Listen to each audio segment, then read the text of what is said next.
Did you know that Netflix got into games? Yeah, it happened last year. I know a lot of people already know about this, and we're a little late to the party, but a lot of people don't know about this, and I wanted to give it a few months to kind of settle in, let a few of these games come out, give them a sample, see what I think of them. And if you didn't know about this, it's possible that you don't really use Netflix on your phone, but if you do, then when you pop in there, you'll see a games category, just like every other genre, subgenre, or ultra niche subgenre that we see on those Netflix categories. So for the last few days, I've been selflessly playing mobile games just for you so that I could share my thoughts. Okay, so let's dive in.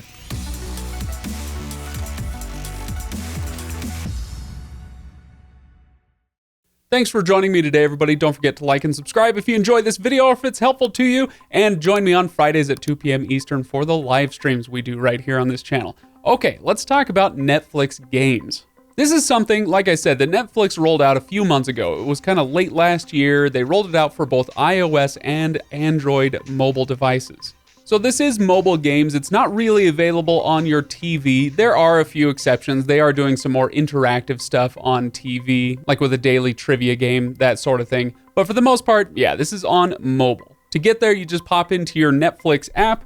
You scroll down until you see some games. If you see one that you like, then when you click on that, it will take you to the App Store, either Android or iOS. It'll take you to that App Store to download it onto your phone.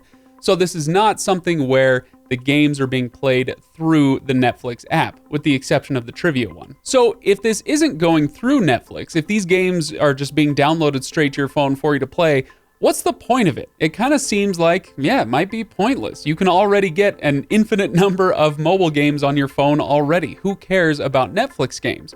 Well, yeah, that's on the one hand. But on the other hand, yeah, it's not so pointless, but I'm going to come back to that. Let's talk about the games that are actually available. I'm not going to go through the whole list.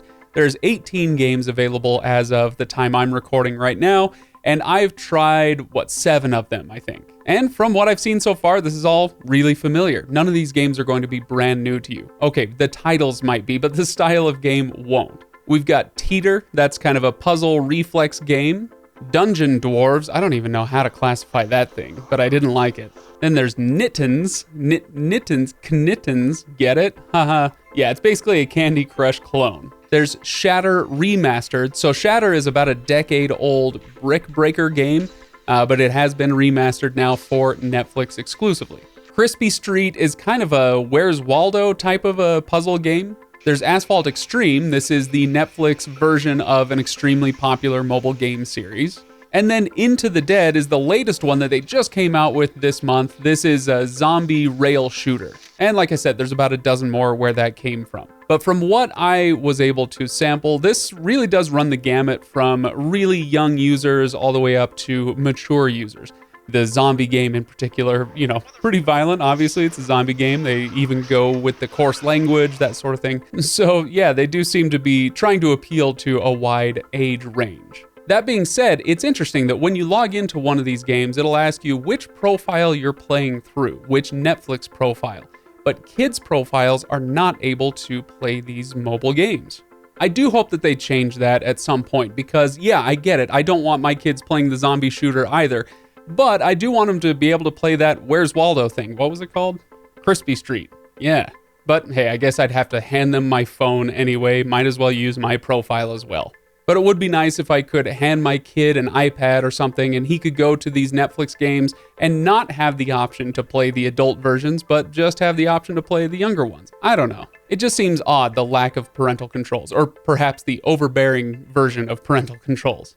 Now, with all of those games, yeah, like I said, they're very familiar. There's nothing new or groundbreaking here. They're just kind of solid mobile games. So what's the point of all this? Who cares if Netflix is doing games? Well, you don't have to, frankly. There's only 18 of them. This is kind of Netflix dipping their toe into the water, buying a few properties, trying out a few of these games, seeing if it's something that they can make stick. But after I've used these games for a while, there are 3 reasons why they may be superior to other mobile games like them. Those 3 things are fees, ads, and in-app purchases. As in, none of that. This is something that frankly already sets Netflix apart from their video competitors, places like Hulu or HBO Max or Prime Video, where they will run commercials, even if it's for their own content. Or you can sometimes sign up for lower tier packages where you pay a lower fee, but then you have to watch commercials.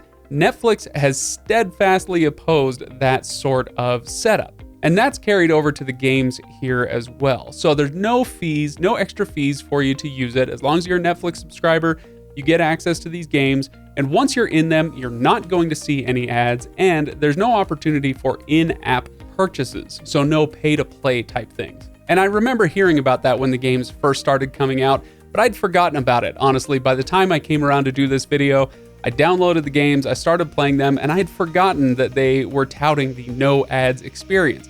And I didn't realize it until, maybe 45 minutes into my playing experience. Hang on a second, I haven't seen any ads. This is weird. But you know what? Sometimes weird is good.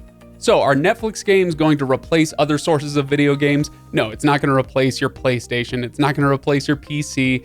It's not even going to replace many of your mobile games necessarily. However, if you do have any games that are in the styles of the ones offered by Netflix, you might want to consider switching over to the Netflix version just to get away from all of those ads and all of the fees and in-app purchases. So my verdict? Yeah, it's not groundbreaking. If you don't love mobile games already, then you don't need to rush out and get all of the games on your phone and try them.